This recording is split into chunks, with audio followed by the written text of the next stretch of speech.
Hello friends, welcome to life long education. ધોરણ 10 વિજ્ઞાન પ્રકરણ નંબર 10 પ્રકાશનું પરાવર્તન અને વક્રીભવન।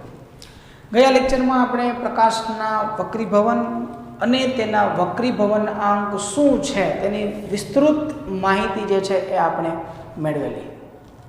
જો મિત્રો વક્રીભવનાંક વિશેનો અગત્યનો લેક્ચર ન જોયો હોય તો અગાઉનો લેક્ચર જે એ જોઈ લેવું, પછી જે છે એ આજના લેક્ચરના દાખલાઓ જે છે એ સમજવા। કારણ કે વક્રીભવનાંકનો જો કન્સેપ્ટ કમ્પ્લીટ હશે તો આ દાખલા એકદમ ઈઝી થઈ જશે। એટલે સૌપ્રથમ જો તમે વક્રીભવનાંક શું છે એનો લેક્ચર કમ્પ્લીટ જોયેલો ન હોય તો અહીંયા ઉપર જે છે એ લિંક આપેલી છે, એના ઉપરથી તમે જોઈ શકો છો। ચાલો, તો આજના લેક્ચરની અંદર આપણે વક્રીભવનાંકના કેટલાક દાખલાઓ વિશેની વાત કરવાની છે। એકદમ સરળ દાખલાઓ છે, એક અથવા તો બે સૂત્રનો ઉપયોગ કરીને જ આપણે દાખલાઓ કરવાના છે। થોડાક ભાગાકાર અને ગુણાકાર જે છે તમને કમ્પ્લીટ હોય એટલે દાખલા તમને આરામથી આવડશે અને 2 માર્કનો દાખલો પૂછાય તો પરીક્ષાની અંદર તમને આરામથી 2 માર્ક અપાવશે। તો શરૂઆતમાં પહેલાં થોડાક સૂત્ર જોઈ લઈએ, પછી આપણે દાખલામાં આગળ વધીએ। સૂત્રમાં સંજ્ઞા જોઈએ પહેલાં। એનનો મતલબ થાય વક્રીભવન આંક। જો n1 કહીએ તો માધ્યમ 1 નો વક્રીભવનાંક, n2 કહીએ તો માધ્યમ 2 નો વક્રીભવનાંક। એવી રીતે v1 કહીએ તો v એટલે વેગ છે, પણ કોનો? તો કે માધ્યમ 1 નો। v2 એ વેગ છે, પણ કોનો? માધ્યમ 2 નો। પછી આ બે સંજ્ઞા ખાસ ધ્યાનમાં રાખવાની। n21 પેલું હોય એનો હંમેશા વક્રીભવનાંક હોય। પેલું કોણ છે? 2, તો 2 નો વક્રીભવન કોની સાપેક્ષે? પછી હોય એટલે કે 1 ની સાપેક્ષે, એટલે માધ્યમ 2 નો માધ્યમ 1 ની સાપેક્ષે વક્રીભવનાંક। પછી n12 અહીંયા 1 પહેલા આપ્યું છે તો વક્રીભવનાંક આપણને 1 નો મળે, કોની સાપેક્ષે? તો કે બીજું એટલે કે 2 ની સાપેક્ષે। તો n12 એટલે માધ્યમ 1 નો 2 ની સાપેક્ષે વક્રીભવન આંક। c એટલે શૂન્યાવકાશમાં પ્રકાશનો વેગ, એની કિંમત 3 × 10⁸ મીટર પ્રતિ સેકન્ડ આવી ફિક્સ જ હોય, તમારે યાદ રાખી લેવાની। અથવા તો તમને પરીક્ષાની અંદર પૂછાય તો આ રકમ તમને આપેલી જ હશે, બરાબર? ઓકે, કદાચ ન આપેલી હોય તો આપણે યાદ રાખી લેવી, ફિક્સ છે એની કિંમત। સૂત્રમાં નિરપેક્ષ વક્રીભવનાંકનું સૂત્ર થાય n = c/v। n એટલે આપણે જોઈ ગયા વક્રીભવનાંક, c એટલે શૂન્યાવકાશ પ્રકાશનો વેગ અને v એટલે માધ્યમમાં પ્રકાશનો વેગ। પછી સાપેક્ષમાં n21 = v1/v2 અને n12 = v2/v1। અન્ય સૂત્રમાં કયા? તો કે લાસ્ટ આપણે છેલ્લા બે સૂત્ર તારી હતા એ, તો કે n21 = n2/n1 અને n12 = n1/n2। ચાલો, ક્લિયર સૂત્ર? હવે આપણે દાખલાની વાત કરીએ। જો વક્રીભવનાંકના દાખલા ગણવા માટે પહેલાં એક વસ્તુ બરાબર ધ્યાનમાં રાખજો। જો કે આપણે બધા દાખલામાં આપણે ધ્યાન રાખીએ છીએ કે પહેલાં તો સંજ્ઞા જે આપી હોય અને કિંમતો આપી હોય એ બધી લખી નાખવાની। જે વસ્તુ શોધવાની કીધી હોય એને ક્વેશ્ચન માર્ક અને સંજ્ઞા રૂપે લખી નાખવાની, અને પછી આ સૂત્રમાં જોવાનું કે કયું સૂત્ર લાગે છે। એક વસ્તુ આ ધ્યાનમાં રાખવાની। બીજી વસ્તુ ખાસ કરીને વક્રીભવનના દાખલાની અંદર તમારે પેલું માધ્યમ કયું છે અને બીજું માધ્યમ કયું છે એ પહેલાં તો નક્કી કરવાનું। જો બે માધ્યમો અલગ અલગ આપેલા હોય તો, પરંતુ એક માધ્યમ હોય તો કંઈ પ્રશ્ન નહીં આવે। પણ જો આ બધા છેલ્લા બે દાખલાઓ જે છે એની અંદર બે માધ્યમો આવશે કે પ્રકાશનું કિરણ પાણીમાંથી જાય છે, બીજા કોઈ માધ્યમ હીરામાં જતો હોય, તો તમારે નક્કી કરવું પડશે કે પહેલું માધ્યમ કયું અને બીજું માધ્યમ કયું, બરાબર? આ વસ્તુ નક્કી થાય પછી આપણે આમાં કયું સૂત્ર લાગુ પાડવું એ વિચારશું। તો શરૂઆત કરીએ। દાખલા નંબર 1, પ્રકાશ હવામાંથી 1.5 વક્રીભવનાંક ધરાવતી કાચની પ્લેટમાં પ્રવેશે છે। હવામાંથી કાચમાં પ્રવેશે છે તો હવા જે છે એ આપણું કેટલામું માધ્યમ થયું? તો કે પહેલું। કાચ જે છે એ કેટલામું માધ્યમ થયું? તો કે બીજું, બરાબર? એમાં કાચનો વક્રીભવનાંક આપણને આપ્યો છે કે n2 = 1.5। હવામાંથી 1.5 વક્રીભવનાંક ધરાવતી કાચ, એટલે કાચનો વક્રીભવનાંક થયો। વક્રીભવનાંકની સંજ્ઞા શું છે? તો કે n। અહીંયા કાચ એ બીજું માધ્યમ છે એટલે આપણે અહીંયા n2 લખીએ, માધ્યમ 2 માં પ્રકાશનો વક્રીભવનાંક, તો n2 = 1.5। તો કાચમાં પ્રકાશનો વેગ કેટલો હોય? કાચમાં એટલે કે v2 જે છે એ આપણે ગોતવાનું, માધ્યમ બીજું છે ને, કાચ બીજું માધ્યમ છે તો બીજા માધ્યમનો વેગ એટલે v2 આપણે ગોતવાનો થશે। જો અહીંયા રકમમાં કંઈ સ્પેસિફાઈ કરેલું નથી, 1.5 એટલે એ નિરપેક્ષ વક્રીભવનાંક થયું। તો નિરપેક્ષ વક્રીભવનાંકનું સૂત્ર શું થાય? n બરાબર c ના છેદમાં v. અહીંયા ટોટું છે એટલે હું લખી નાખું કે n2 બરાબર c ના છેદમાં v2. ચાલો c ની કિંમત તો અહીંયા ફિક્સ હશે 3 ગુણ્યા 10⁸ મીટર પ્રતિ સેકન્ડ. n2 ની કિંમત આપણને અહીંયા આપેલી છે તો કિંમત મૂકીએ. n2 એટલે 1.5 બરાબર c એટલે 3 ગુણ્યા 10⁸ છેદમાં v2 જે છે આપણે શોધવાનું છે.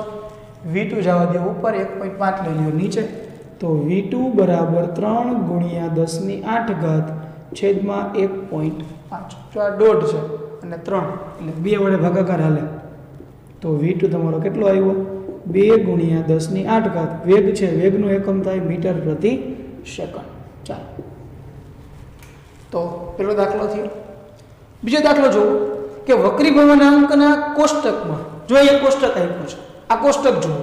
આ કોષ્ટકમાં સૌથી વધુ ઘનતા ધરાવતું માધ્યમ શોધો. જુઓ સૌથી વધુ ઘનતા એટલે કે કયા માધ્યમનો વક્રીભવનાંક સૌથી વધુ છે? તો જો છેલ્લે હીરો છે. હીરાનો વક્રીભવનાંક કેટલો દેખાય છે? તો કે 2.42. તો સૌથી વધુ ઘનતા ધરાવતું માધ્યમ કયું છે? તો કે હીરો. પછી આગળ કીધું છે લઘુત્તમ ઘનતા ધરાવતું માધ્યમ. તો સૌથી ઓછી ઘનતા ધરાવતું માધ્યમ જો કોષ્ટકમાં તમને કયું દેખાય છે? તો કે સૌથી ઉપર જો વાયુઓ છે કેટલું છે? 1.003. તો અહીંયા તમારું સૌથી ઓછી ઘનતા કયું આવશે? વાયુ મીન્સ કે હવા. ક્લિયર છે આટલું? તો એકદમ શાબ્દિક જે છે એ આ પ્રકારનો હતો. ઓબ્જેક્ટિવમાં તમને આ પ્રકારનો પ્રશ્ન છે એ પૂછી શકે. ઓકે નેક્સ્ટ જોઈએ. ત્રીજું કે તમને કેરોસીન, ટર્પેન્ટાઇન અને પાણી આપેલું છે. 3 વસ્તુ આપેલી છે. કેરોસીન છે, ટર્પેન્ટાઇન છે અને પાણી છે. આ પૈકી શેમાં પ્રકાશ સૌથી વધુ વેગથી ગતિ કરતો હશે? જો વક્રીભવનાંકનું સૂત્ર છે n બરાબર c ના છેદમાં v. વક્રીભવનાંક અને વેગ બંનેને વ્યસ્ત સંબંધ છે. જેનો વેગ સૌથી વધુ હશે એનો વક્રીભવનાંક સૌથી ઓછો હશે. જેનો વેગ ઓછો હશે એનો વક્રીભવનાંક વધારે હશે. બંને વ્યસ્ત પ્રમાણ થયું. તો આમાં તમને એવું કીધું છે કે કેમાં વેગ સૌથી વધુ હોય? તો વેગ સૌથી વધુ કેમાં હોય? જેનો વક્રીભવનાંક સૌથી ઓછો હોય એમાં. આ ત્રણેય માધ્યમમાં જેનો વક્રીભવનાંક સૌથી ઓછો હશે એની અંદર વેગ સૌથી વધુ હશે. તો ત્રણેયના તમને વક્રીભવનાંક આપ્યા. કેરોસીનનો 1.44 છે, ટર્પેન્ટાઇનનો 1.47 છે, પાણીનો 1.33 છે. તો સૌથી વધુ વેગ કેમાં થાય? તો કે પાણીમાં. જુઓ વેગ વક્રીભવનાંક 1.33 સૌથી ઓછો છે. તો અહીં લખી શકાય કે ત્રણમાંથી સૌથી વધુ વેગ જે છે કોનો હશે? તો કે પાણીની અંદર હશે. ઓકે તમારે ત્રણેયના વેગ એક્ઝેક્ટ શોધવો હોય તો તમને આ ઉપરથી મળે કે n બરાબર c ના છેદમાં v. તો n તમને કેરોસીનનો આપ્યો છે, c ની કિંમત ફિક્સ હોય તો v તમે કેરોસીનનો મેળવી શકો આ રીતે. પછી એ રીતે ટર્પેન્ટાઇનમાં તમને n આપ્યો છે, c ની કિંમત ફિક્સ હોય એનો v તમે ગોતી શકો. અને પાણીની અંદર તમને n આપ્યો છે, c ની કિંમત ફિક્સ હોય, v ની કિંમત ગોતી શકો. ત્રણેય v ની સરખામણી કરો તોય તમે કહી શકો કે પાણી જે છે એમાં વેગ સૌથી વધુ હશે. ચાલો નેક્સ્ટ. હીરાનો વક્રીભવનાંક. હીરાનો વક્રીભવનાંક આપણને આપ્યો છે n બરાબર 2.42. સમજો હીરો જે છે એ સૌથી વધુ વક્રીભવનાંક ધરાવતું માધ્યમ છે. અહીંયા પણ આપણે જોયું સૌથી વધુ ઘનતા કોની હતી? તો કે હીરાની હતી. તો હીરો જે છે સૌથી વધુ વક્રીભવનાંક ધરાવતું માધ્યમ છે. એટલા માટે જ એનો ઉપયોગ આભૂષણો બનાવવા માટે થાય. કારણ કે એનું હીરાની અંદર એકવાર પ્રકાશનું કિરણ અંદર દાખલ થાય એટલે ઘણી બધી વાર પરાવર્તનની ક્રિયા થાય. કારણ કે એનો વક્રીભવનાંક કેવો છે? વધારે છે એટલા માટે. ચાલો n બરાબર 2.42. તો આ કથનનો અર્થ શું થાય? મતલબ એનો કથન એટલે આપણે શું કહીએ? એનો વેગ શું હશે? તો એનો વેગ આપણે ગોતી લઈએ. તો n બરાબર c ના છેદમાં v. તો v ગોતવો છે. n ની કિંમત આપણને આપી છે 2.42 બરાબર c એટલે 3 ગુણ્યા 10⁸ છેદમાં v. હાલો v ને કરતા બનાવો એટલે શું થાય? 3 ગુણ્યા 10⁸ ના છેદમાં 2.42. ચાલો આનો ભાગાકાર કઈ રીતે કરશું આપણે? તો કે ઉપર હું કરી નાખું 300 ગુણ્યા 10⁸ છેદમાં કરી નાખું 242. જો 2 પોઈન્ટ દૂર કર્યા એટલે અંશમાં કેટલા થયા? એ અંશમાં 300 છે 242 છે. તો 300 ભાંગા 242. 242 એકા 242 કેટલા વધશે? 58. ઓકે 58 અહીંયા પોઈન્ટ મૂકીને 0 કેટલા એ ભાગાશે? 24 2 48. 24 થી 72 વધી જાય. 24 2 48 કરો એટલે 2 દુ 4 ને 24 દુ 48 484. ચાલો 580 માંથી 484 બાદ કરો એટલે 80 ને આ 16 એટલે 96 વધે. પોઈન્ટ મૂકેલો છે એટલે 100 ફી મળશે. 24 દુ 72, 24 ચોક 96, જો 4 વધી જાય એટલે 3 હકલવાનો. કેટલા આવ્યા? 1.23. તો v બરાબર 1.23 10 ની 8 ઘાત એમનેમ છે ગુણ્યા 10 ની 8 ઘાત મીટર પ્રતિ સેકન્ડ. તો આ 2.42 વક્રી ભવનાંક આપ્યો છે. આનો અર્થ એવો થાય કે માધ્યમમાં વેગ કેટલો હશે? 1.23 ગુણ્યા 10 ની 8 ઘાત. આ લઘુત્તમ વેગ છે. આનાથી ઓછો વેગ પ્રકાશનો હોય નહીં. ચાલો નેક્સ્ટ આપણે વાત કરીએ પછીના દાખલાની કે પ્રકાશ. હવે આની અંદર ખાસ તમારે માધ્યમ ફિક્સ કરવાનું થશે. પ્રકાશ 1.33 જેટલો વક્રી ભવનાંક ધરાવતા પાણીમાંથી 2.42 જેટલો વક્રી ભવનાંક ધરાવતા હીરામાં પ્રવેશે છે. તો પેલા પાણીમાં, તો પાણીમાંથી ક્યાં જાય? હીરામાં. તો પાણી પહેલું માધ્યમ, હીરો બીજું માધ્યમ, બરાબર. તો પહેલું માધ્યમ કયું થયું આપણું? પાણી. બીજું માધ્યમ કયું થયું આપણું? તો કે હીરો. તો આ 1.33 છે એ પાણીનો વક્રી ભવનાંક થયો, એ પહેલું માધ્યમ છે એટલે હું એને n1 કહી દઉં. n1 બરાબર 1.33. 2.42 છે હીરોનો વક્રી ભવનાંક છે એટલે n2 બરાબર 2.42. તો હીરાનો પાણીની સાપેક્ષે વક્રી ભવનાંક શોધવાનો છે. હીરાનો પાણીની સાપેક્ષે. તો હીરાનો કતરો? હીરો કેટલા માધ્યમ છે? બીજું. અહીંયા n2 કરવાનો. કોની સાપેક્ષે? પાણી. પાણી કેટલા માધ્યમ છે? પહેલું. તો n21 પહેલા શોધવાનો. ચાલો એ મેળવી લઈએ. n21 બરાબર n2 ના છેદમાં n1. આ સૂત્ર રહ્યું આપણું. n21 બરાબર n2 ના છેદમાં n1. n2 કેટલા છે? તો કે 2.42 છેદમાં 1.33. હાલો આમાં પોઈન્ટ પછી 2 આંકડા છે, આમાં પોઈન્ટ પછી 2 આંકડા એટલે એમનો પોઈન્ટ ઉડી જશે. 242 ભાગ્યા 133. હાલો ભાગાકાર કરશો. 242 ભાગ્યા 133. 133 એકા 133 કેટલા વધે? અહીંયા 10 કો લ્યો એટલે 12, 12 માંથી 3 જાય એટલે 9, 10 કો લીધો એટલે 3, 3 માંથી 3 જાય એટલે 0, 2 માંથી 1 જાય એટલે 1. હાલો 109 આવ્યો. ભાગ નો હાલે એટલે ભાગ અહીંયા મૂકીને પોઈન્ટ કરો. કેટલા અહીંયા ભાગ આવશે? 13 × 78, 13 × 91, 13 8 104. 8 એકાલો 8 તેરી 24 વધી આવી 2, 8 તેરી 24, 25 26 વધી આવી 2, 8 એકા 8 ને 2 10. હાલો 1.8 સમથિંગ આવે છે આટલું ઘણું. n21 બરાબર 1.8. રેડી? હાલો હજી આગળ કીધું છે કે પાણીનો હીરાની સાપેક્ષે વક્રી ભવનાંકોનો પાણીનો. પાણી કેટલા માધ્યમ છે? તો કે પહેલું. તો આપણે ગોતવાનું શું થાય? n1. કોની સાપેક્ષે? હીરો. હીરો કેટલા માધ્યમ છે? બીજું. એટલે 1 2 સૂત્ર થાય n1 ના છેદમાં n2. n1 કેટલો? 1.33. n2 કેટલો? 2.42. પોઈન્ટ પછી બંનેમાં 2 આંકડા છે એટલે પોઈન્ટ કાઢી નાખો. તો 133 ભાગ્યા 242 આવું થશે. ચાલો ભાગાકાર કરશો. આ ભાગાકારને હું કાઢી નાખું છું. ભાગાકાર કરશો એટલે કેટલા? 133 અંદર અને 242 છે એ 12.